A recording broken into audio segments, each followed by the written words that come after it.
اب ہمارے اور آپ کے اور سارے ملک کے سامنے اور سخت امتحان اور آزمائشیں آئی ہیں، اور جس درجے ہم ان کا سامنا کر سکتے ہیں ہمت سے، اس درجے ہم کامیاب ہوتے ہیں۔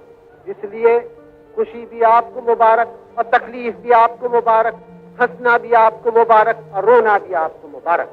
لیکن ایک چیز مبارک آپ کو نہیں، اور وہ بزدلی، وہ تنگ خیالی، وہ آپ اس میں جھگڑا کرنا، یہ بات مبارک نہیں، کیونکہ وہ کمزور کرتی ہے آپ کو اور گراتی ہے ملک کو، اور جو جس طاقت کی ایک آزاد ملک کو ضرورت ہے وہ کم کرتی ہے۔ میرا خیال ہے جس راستے پر مہاتما جی نے ہمیں چلایا تھا، جس میں ہم لوگ کمزور تھے، دربل تھے، پھر بھی ہم نے کچھ ہمت بھر دی تھی، ہمیں بھی کچھ سپاہی بنایا تھا، اسی راستے پہ ہمیں چلنا ہے۔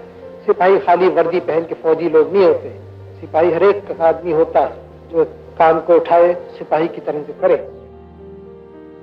ہم ایک بدلتی ہوئی دنیا میں، بدلتے ہوئے ہندوستان میں رہتے ہیں، اور اگر ہم تیزی سے نہیں بدلتے اسی کے ساتھ تو ہم پیچھے رہ جائیں گے۔ ہمیں بدلنا ہے، ہمیں وگیان کو بڑھانا ہے، ہمیں اپنی محنت کر کے اس ملک میں نئے طریقے نکالنے ہیں، کارخانے بنانے ہیں، خاص کر ہماری کھیتی کی ترقی کرنی ہے، کیونکہ وہ جڑ ہے ہندوستان کی۔ یہاں کے کسان اس کی پیٹھ ہے، جڑ ہے، جو کچھ کہیے، لیکن جبھی تک وہ ٹھیک ہیں جبکہ آج کل کی دنیا کو سمجھتے ہیں اور آج کل کی دنیا کے طریقوں کو لیتے ہیں، آج کل کے اوزاروں کو استعمال کرتے ہیں، آج کل کے ہل چلاتے ہیں، اور یہ نہیں کہ 1000 برس پرانے کے اوزار چلا رہے ہیں، دنیا بدل گئی، کھیتی 1000 برس پرانی رہی، اس میں ہم پچھڑ جاتے ہیں۔ ہمیں بدلنا ہے، یہ ہم بدل رہے ہیں۔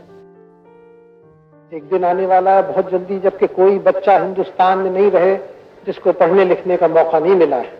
ہمارا سواستھ باوجود آبادی بڑھنے کے، لوگوں کی صحت زیادہ اچھی ہے۔ کیوں صحت اچھی ہے؟ اس لیے کہ انہیں کھانا اچھا ملتا ہے پہلے کے مقابلے میں۔ پہلے جو فاقے مستی تھی اب نہیں ہوتی، بعض کی ہوتی ہے میں نہیں کہہ سکتا، لیکن عام طور سے نہیں ہوتی۔